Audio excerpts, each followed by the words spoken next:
Right, మళ్ళీ వస్తాను జోష్న గారు మీ దగ్గరికి. మనతోటి సీనియర్ జర్నలిస్ట్ అక్షయ్ సత్యం గారు ఉన్నారు ఫోన్ లైన్లో అందుబాటులో. సత్యం గారితో మాట్లాడారు. సత్యం గారు గుడ్ మార్నింగ్ అండి.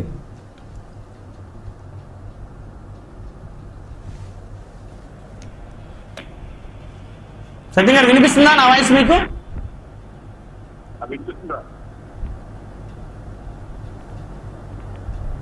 ఏంటి సత్యం గారు, పిఠాపురం పంచాయతీని ఎలా చూడొచ్చు? దీన్ని బేస్ చేసుకొని వైఎస్ఆర్సీపీ కూటమిని విచ్ఛిన్నం చేసేటువంటి అవకాశాలు వారికి ఏ మేరకు ఉన్నాయనుకోవచ్చు? నిన్న ముద్రగడ పద్మనాభం గారు వైసీపీ కండవ కప్పుకోవటం, సో వారు గతంలో పిఠాపురం నుంచి పోటీ చేశారు. పిఠాపురంలో వారికి కూడా ఖచ్చితంగా ఒక బేస్ ఉందని చెప్పుకోవచ్చు. ఇప్పుడు ఇవన్నీ కూడా అధికార వైసీపీకి అస్త్రాలుగా మారుతున్న పరిస్థితులు ఉన్నాయనుకోవచ్చా?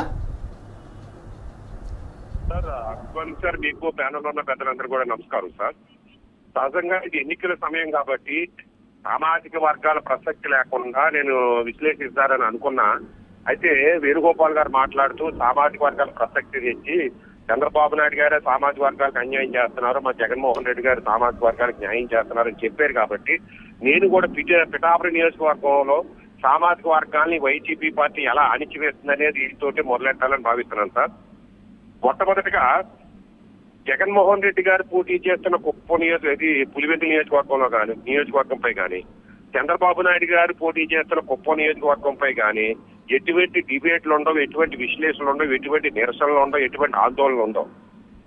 అలాగే జగన్మోహన్ రెడ్డి గారు పోటీ చేస్తున్న పులివెందుల్లో కానీ లేదా చంద్రబాబు నాయుడు గారు పోటీ చేస్తున్న కుప్పంలో కానీ ఈ అణగారిన వర్గాలు కానీ ఈ తాడిత వర్గాలు కానీ లేదా బాధిత వర్గాలు కానీ లేదా జగన్మోహన్ రెడ్డి గారు రెడ్డి సామాజిక వర్గం కానీ లేదా చంద్రబాబు నాయుడు గారు కమ్మ సామాజిక వర్గం కానీ దుగ్గుబాట్లు ఉండవు, ఆందోళనలు ఉండవు, ఇది జెండాలు తగలబెట్టడం ఉండదు. ఎందుకంటే బహుశా అక్కడ చేస్తే గుండెపోట్లు వస్తాయని భయం అనుకుంటా, ఇక్కడ చేస్తే కారులు నిండుతాయని నమ్మకం అనుకుంటా.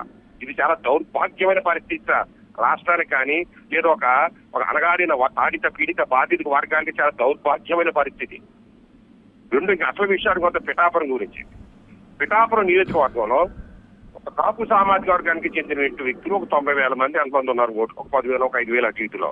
అలాగే చేనేత కార్మికులు 30-40 మంది ఉంటారు, 30-40,000 మంది ఉంటారు. మధ్యతరగతిలో ఒక 30,000 ఉంటారు. ముగ్గురు కలిపితే 1,50,000 మంది ఓటర్లు ఉంటారు. 1,50,000 ఓటర్లు ఉన్న నియోజకవర్గంలో వర్మ గారు అని ఒక వ్యక్తి ఒక 1000 ఓట్లు ఉంటాయి.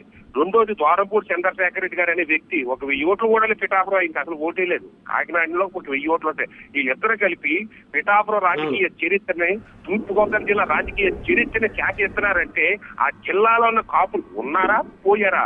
ఆ జిల్లాలో ఉన్న దళితులు ఉన్నారా పోయారా? ఆ జిల్లాలో ఉన్న బీసీలు ఉన్నారా పోయారా? అసలు ఆ ఉనికేంటి? పవన్ కళ్యాణ్ పోటీ చేయడం లేదు, పవన్ కళ్యాణ్ చంద్రబాబు నాయుడు కాళ్ళు కదుపుతున్నాడు, పవన్ కళ్యాణ్ లొంగిపోయాడని కన్నీరుగా వచ్చే కుల పెద్దలు, కుల నాయకులు, కుల మేధావులు, రాజకీయ విశ్లేషకులు వీళ్ళందరూ కూడా పిఠాపురం రాజకీయాల మీద ఎందుకు చేసేస్తోలా? ఆ వరం వెనకాల ఉన్నది ఎవరు? ఇవ్వాలా ఈ తాడిత పీడిత బాధిత వర్గాలు కదా. ఈ ద్వారంపూడి చంద్రశేఖర్ రెడ్డి వెనకాల ఉన్నది ఎవరు? ఈ తాడిత పీడిత బాధిత వర్గాలుగా. అసలు చంద్రశేఖర్ అనే వ్యక్తిని ఎవరు తయారు చేసేది? ఒక రాజశేఖర్ రెడ్డి, ఒక జగన్మోహన్ రెడ్డి, ఎవరు అంటతోటి ఒక ముద్రగడ పద్మనాభం గారు లేదా పల్లారాజు గారు ఇలాంటి వాళ్ళు అంటతో వీళ్ళ అంటతోటే. అలాగే వర్మను తయారు చేసింది ఎవరు?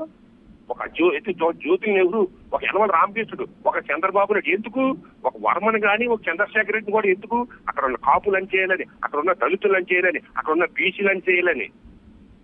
ఇది అర్థం చేసుకోకుండా ఈ రోజు వర్మ చంద్రశేఖర్ రెడ్డి ఒక్కటయ్యారని ఆరోపణలు ఉన్నాయి. వీళ్ళిద్దరు కలిపి ఇదే సామాజిక వర్గాన్ని వెనకేసుకుని తిట్టిస్తుంటే ఆ సామాజిక వర్గానికి భవిష్యత్తు ఏంటి? పవన్ కళ్యాణ్ ఓడిపోతాడు, నీకు ఇక్కడ పక్కన పెట్టాడు, పోయి సినిమాలు తీసుకుంటాడు, అందుకు వచ్చే నష్టమేమీ లేదు.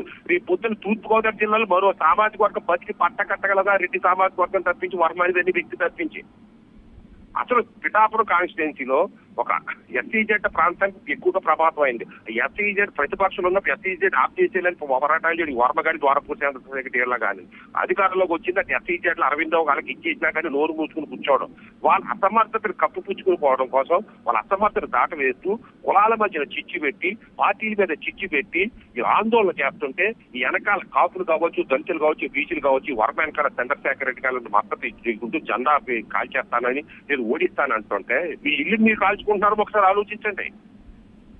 మీరు పవన్ కళ్యాణ్ ఓడిస్తోలే, ఒక ముద్రగడ పద్మనాభం గారు నేను కులం కోసం జాతిని తగలేదు, నా జీవితాన్ని తగలేసేస్తున్నాను వ్యక్తి ఒక చంద్రశేఖర్ రెడ్డి జిల్లాలో పెత్తనం ఏంటి, ఒక వర్మ పెత్తనం ఏంటి, ఎందుకు అడగలేకపోతున్నాడు, ఒక తోట తిరుమూర్తి ఏమైపోయాడు, ఒక జ్యోతి నెహ్రూ ఏమైపోయాడు, ఒక యనమల రామకృష్ణుడు ఏమైపోయాడు, అక్కడ ఉన్న మత్స్యకారుల నాయకులు ఏమైపోయాడు. ఇదే చంద్రశేఖర్ రెడ్డి గారు కొత్తపల్లి మండలంలో మత్స్యకారులు ఎక్కువ, ఆ సామాజికులు జడ్పీటీసీ ఒక చెట్టి బలిచిన వ్యక్తి తీసుకొచ్చి ఎందుకంటే బలితులు అవి చెట్టి బలితులు మత్స్యకారులు డెవలప్ కావాలని.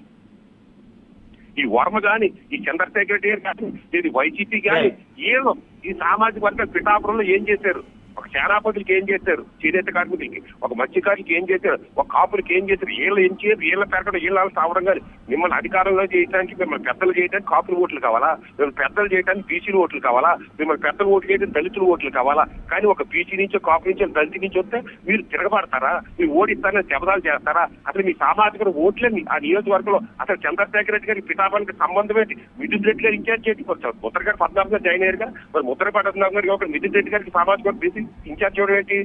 అంటే కాపులు వీళ్ళంతా అనగానే మాత్రం ఓడించేటంటే మళ్ళీ రెడ్లు రావాలి ఇక్కడికి. అక్కడ పులివెందులు మనం వెళ్ళలేము, వెళ్తే గుంపుకోట్లు వస్తాయి మనకి. బలహీన మనస్తత్వాలు, బలహీన గుండెలు మరే, బలహీన శరీరాలు. దీన్ని పిఠాపురం సేఫెస్ట్ ప్లేసా కాదా, అదొక్కటి చెప్పండి. పిఠాపురం జనసేన అధినేతకి సేఫెస్ట్ ప్లేసా కాదా? సార్ పిఠాపురం జనసేన పవన్ కళ్యాణ్ గారికి ఖచ్చితంగా సేఫెస్ట్ ప్లేసు. అయితే ఇప్పుడు పెత్తందారులంతా ఒకటైపోయి ఒక వర్మ గారు, ఒక జగన్మోహన్, ఒక తోరపూడి చంద్రశేఖర్ రెడ్డి గారు, ఒక జగన్మోహన్ రెడ్డి గారు, ఒక ముద్రగడ పద్మనాభం గారు, కాపు కర్ణం ఒకటైపోతే నువ్వేం చేస్తావు నేను సినిమాలో డైలాగ్, వీళ్ళంతా ఒకటైపోతే వీళ్ళు ఓడించాలని కంకణం పట్టుకుంటే పరిస్థితి కన్నా గెలుపు తచ్చు. దాన్ని కాదని అంటలే.